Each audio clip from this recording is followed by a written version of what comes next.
I'm hoping it'll be done in March.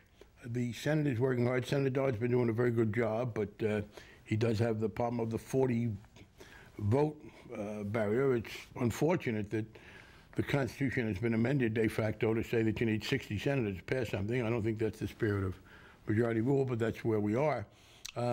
He's working hard on it, and we've been in touch.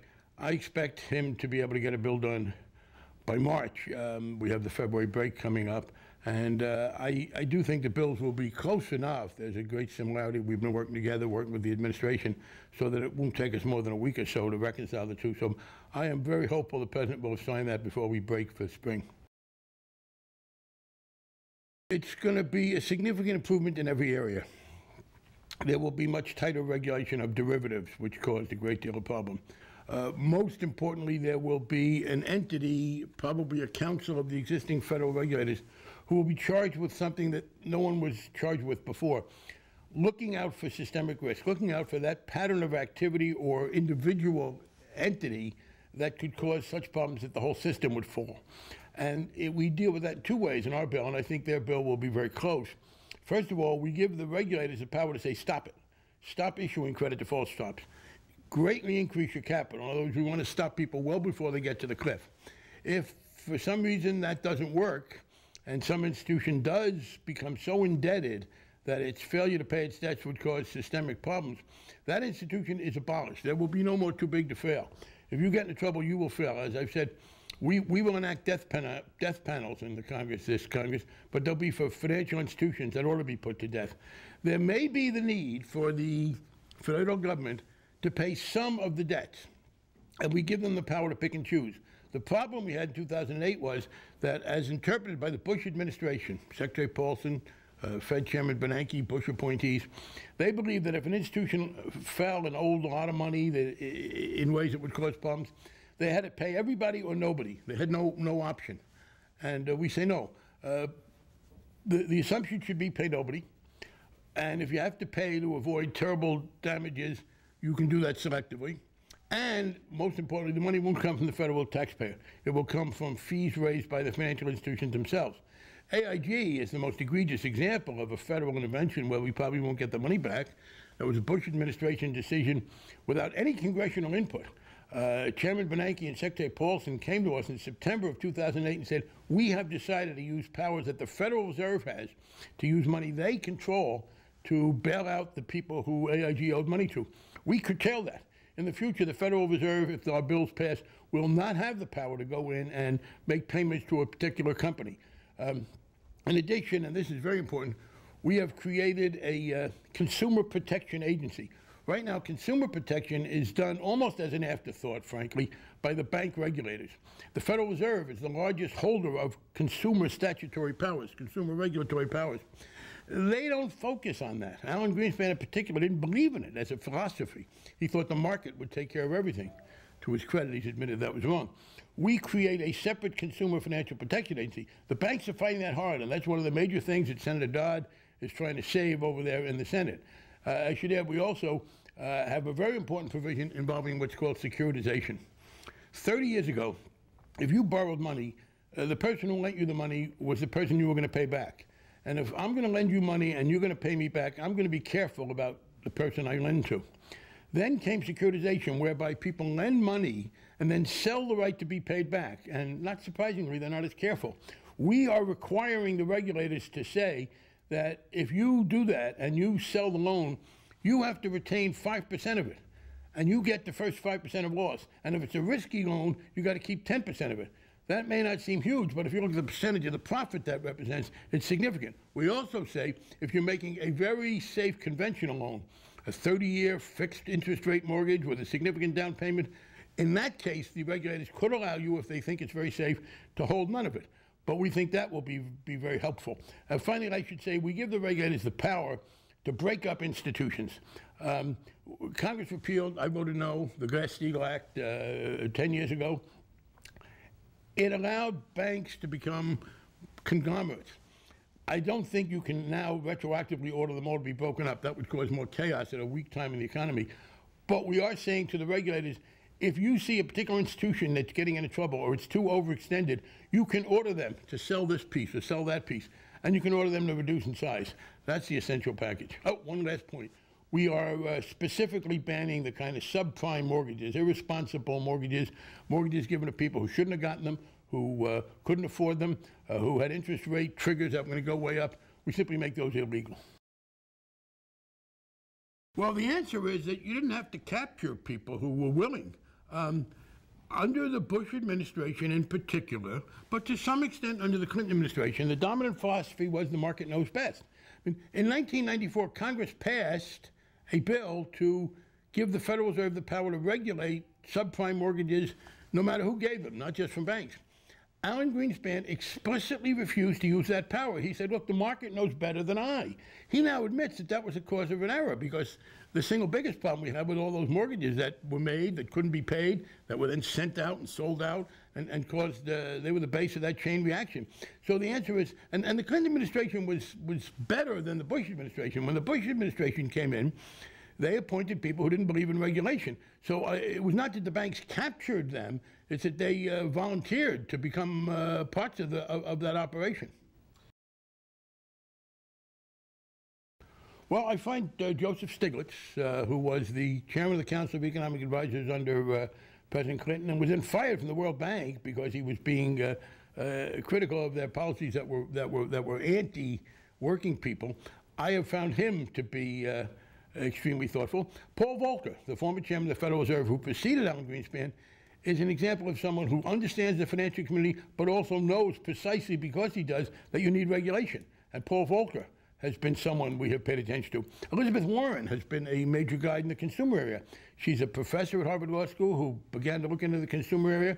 And one of the things I'm proudest of is that when we passed the bill in the committee I chair to create a consumer financial protection agency, not everything we wanted, but more than 90% of it, Elizabeth Warren was very, very congratulatory. And she said, and I love this quote, they told me, she came up with the idea of the consumer agency, they told me not even to try to get such an agency because in Washington the banks always win. Well, they didn't win today. So those are three people who have had an impact. Joe Stiglitz on the overall economic importance, Paul Volcker on the regulatory area, and Elizabeth Warren on the consumer protection. By making it illegal, and we do that in the bill that we passed and that I think the Senate will pass. You're right, but look, in 2004, the Republicans were in control of Congress. In 2004, some of us on the Democratic side tried to pass further legislation. We'd given the Federal Reserve the right to regulate subprime mortgages. Now we wanted to go beyond that and just outlaw some of them. The Republicans in control said, no, we don't believe in that. We don't, that's regulation. They wouldn't do any of what was called for. What we do in our bill is, first of all, to say that no federal funds can go to keep the institution in business. Too big to fail meant that the institution would be kept going. We make that illegal. No federal money can go for that. There might be money used to pay off some of the debts if the failure to pay any of the debts would cause a systemic crisis, but that won't be taxpayer dollars. We also, in our bill, did a couple of other important things. One, over the objection of many of the financial industry, we said that, well, first of all, I should say, under the bill, nothing can be done, including paying off some of those debts to prevent a crisis, until all the shareholder money is wiped out, until all the board of directors and executives are fired. The institution is over. That's statutory, and it's illegal to do anything other than that. Before that, we have a systemic risk regulator that steps in and would have said to an AIG, you are way overextended. You must stop selling credit default swaps. You must greatly increase the capital you have to hold against losses. In addition, we say with regard to the too big to fail operation that you tell them in advance, we're going to break you up. We don't want you getting into that sort of position where you owe more money than you could conceivably pay. But the fundamental point we make is this: if it does not work and an institution does get so indebted, that institution is over. And one last point. Over the objection of many in the financial community, and not requested by the Obama administration, we added an amendment hotly contested that said, even if you're a secured creditor of one of those institutions, we don't have to pay everything. We may give you a 10% haircut. In other words, we want to make people very nervous. I'll tell you one thing I was very proud of.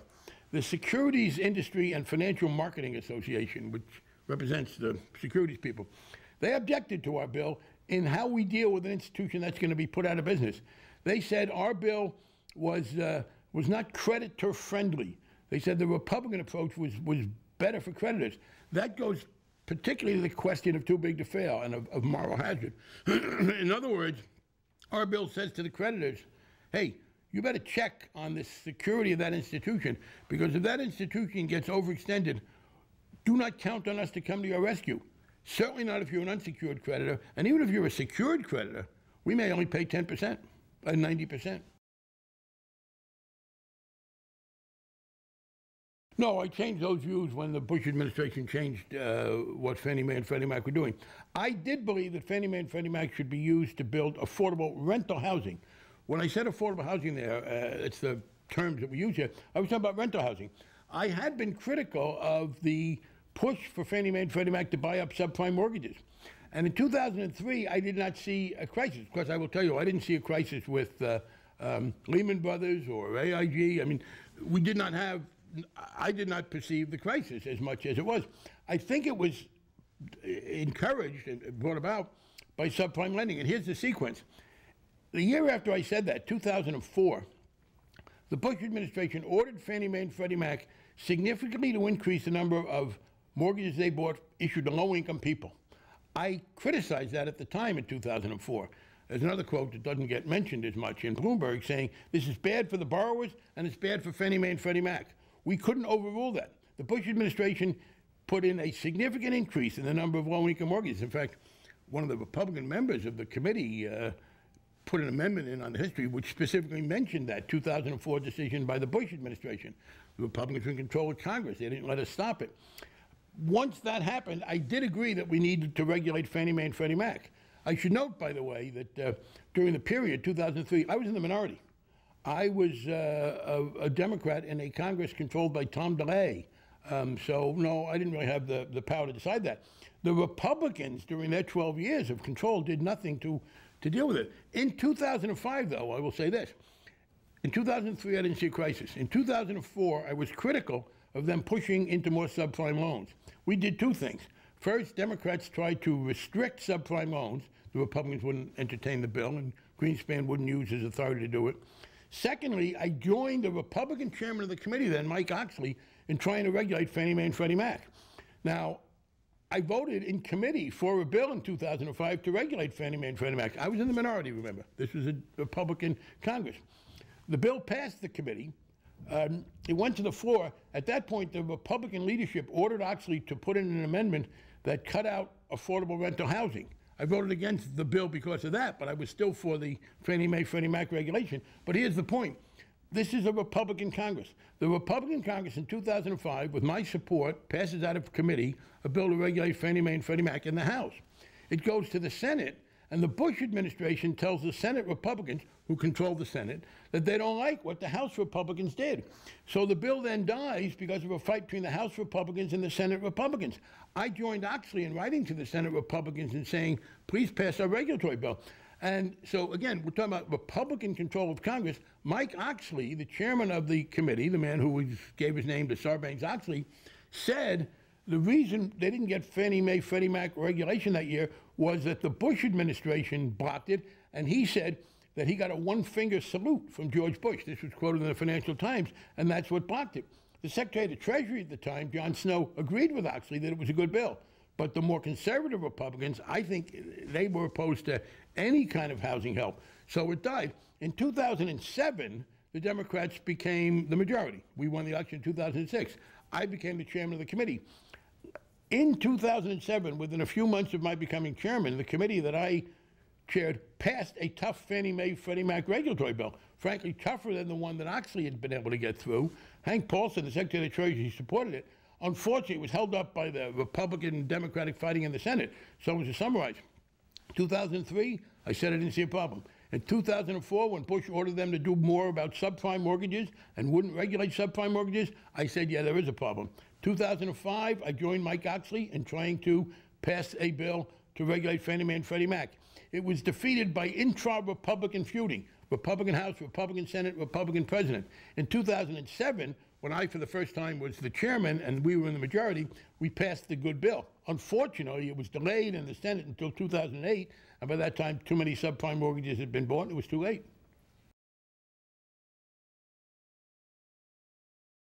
2004, the Bush administration significantly increased those housing goals and particularly ordered Freddie and Fannie to start buying up a lot of low-income individual mortgages, and I opposed it at the time.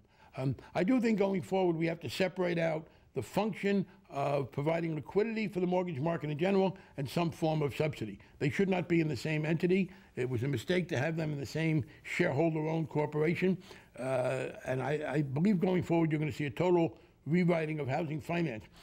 Some of this can go, one of the things that happened under the Bush administration was the FHA was allowed to deteriorate. We're building that back up again with safeguards. So I think the answer is you separate out the function of providing liquidity in general for the mortgage market and doing some subsidy. And in my judgment, the subsidy, again, as I said before, should be focused on affordable rental housing, not in pushing low-income people into owning homes that they can't afford.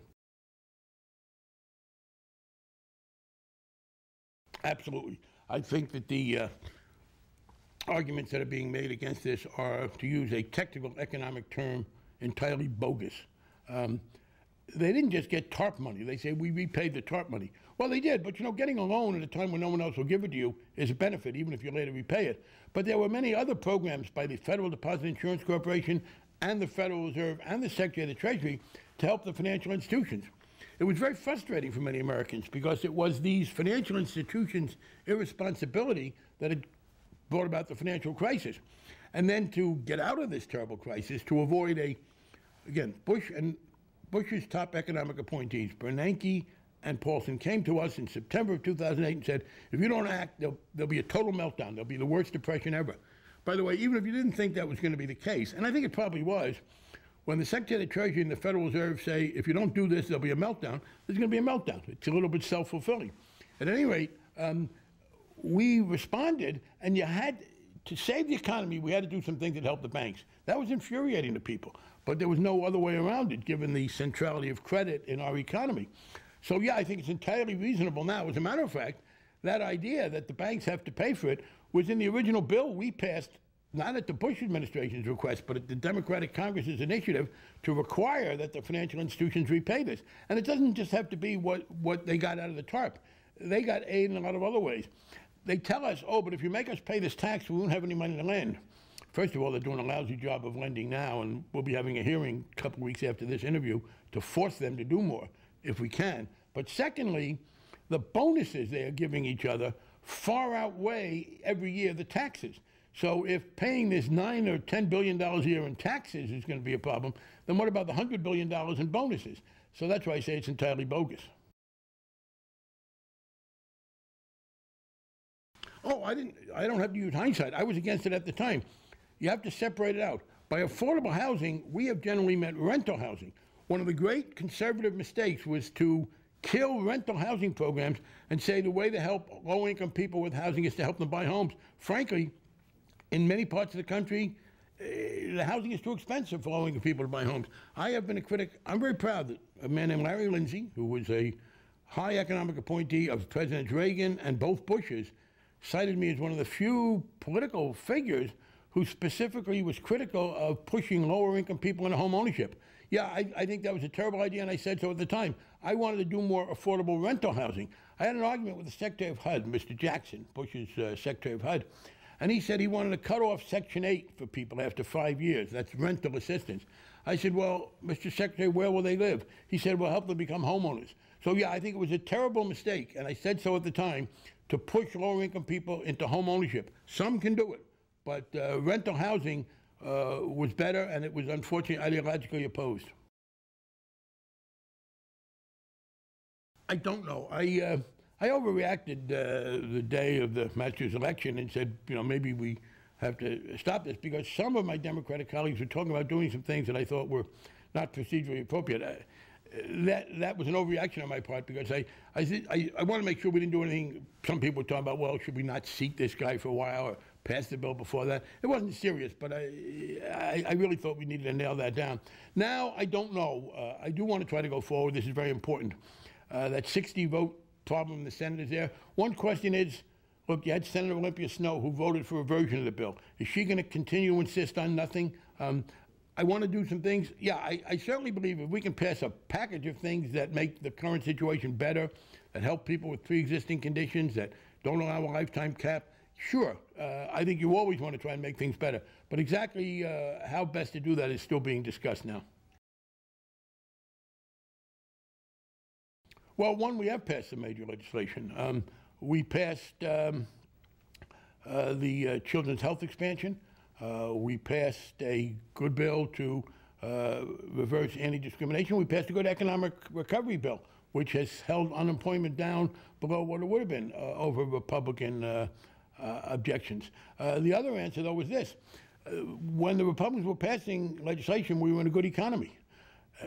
Unfortunately, the economy was deteriorating, I think, as a consequence of their refusal to regulate the financial industry.